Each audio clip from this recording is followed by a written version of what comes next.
Thanks, Emma, and thanks to our Objective Capital for inviting me to talk here today. The organisers have asked me to talk about how we see the gold market and how we pick gold stocks, which I'm very happy to do. As many of you here probably know a lot more about gold mining than I do, I should probably pause for a second to establish my credentials for being here. I'm an economist originally. I've been managing gold and resource equity funds for just over 30 years. I set up my first fund in 1982, the Abbey Commodity and Energy Trust, and I've been running a fair number of resource funds since then. I used to run what was then the world's biggest gold equity fund at Swiss Bank Corporation. And for the last 10 years or so, I've been a hedge fund manager running equity long-short funds at Wessex Asset Management, based in Mayfair and in Bournemouth. And our gold fund was up 45% last year. Maybe that's why they asked me, I don't know. My business partner, by contrast, actually knows something about mining. He is a geologist by training and a mining analyst, formerly at the Pru. He actually joined Abbey to run the fund that I set up. And we manage Wessex Asset Management together, and we run the funds together, obviously with other colleagues who you can see along the bottom picture there. They're actually a lot nicer than the pictures would indicate, and mostly pretty smart. And I'm here today with my seriously overqualified marketing director, Douglas Sloan. Put your hand up. Doug's got an MBA, and so any hard numerical questions he will deal with. So that's who we are. Now, how do we pick gold shares? Well, you don't do this in the abstract. It's very much a sort of it's a hands-on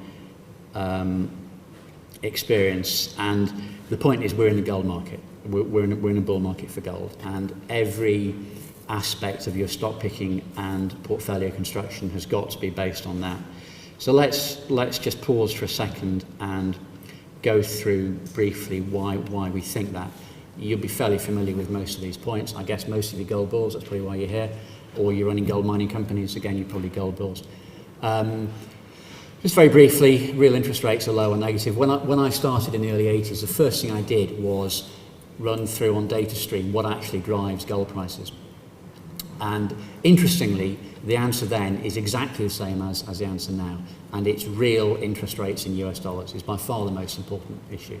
And we have negative real interest rates in US dollars, and that really is all you need to know. I mean, the rest is kind of verbiage, really.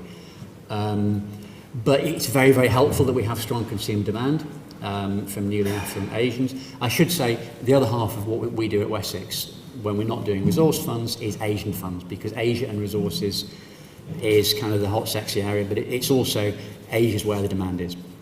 And you need to have that view of Asian demand. So you're getting the demand from the consumer level, you're also getting the demand at the official level. Last week I saw even the Iranians are buying gold to supplement the US treasuries they're holding, and everyone knows the Chinese, the Taiwanese, the Russians, everyone with a current account surplus is buying gold for diversifying. It's obviously a safe haven, it's a nice each way bet. You have investment demand, as we know. The investment demand is really the icing on the cake. And you have falling gold mine production from South Africa. Cross currents, clearly gold is to an extent an anti-dollar. That is part of the issue. It is an each way bet on inflation and deflation. You can lose out tactically on forex moves. My hardest question, to be honest, as a gold fund manager, is what to do when you think the dollar's going to have a good month. You know, do you actually cut back on your exposure or not? When the strategic view contradicts the tactical view, that's a difficult thing. We tend to favour the strategic view, to be honest. When do we think the gold bull market is over? This is cross current 4. Well, when QE stops, when you have high real interest rates, and when we don't have inflation fears anymore. Now, I'm not holding my breath on any of these personally. As an economist, I personally am of the view that the West will need a period of a very extended period of exceptionally strong liquidity. What other route do we have out of the problems that we have? And I can answer the questions on that if you want. Given that we, for example, in the UK, are moving to fiscal tightening, America eventually will have to tighten fiscally. The only way out is to have loose monetary policy. So yeah, we are gold bulls for the foreseeable future on the back of that. Conceivably, sometime next year, you'd look again at this. If US interest rates are going up, well, fine. We'll re-examine it. My target is, obviously the next target is 1500. Obviously we're going to get there, and then my view is we're going to get to 2000 without any great problem. And I've believed this for quite a long time, and I still believe it. I don't need a point target. All I need to know is gold prices are going up, and the gold shares are not discounting this.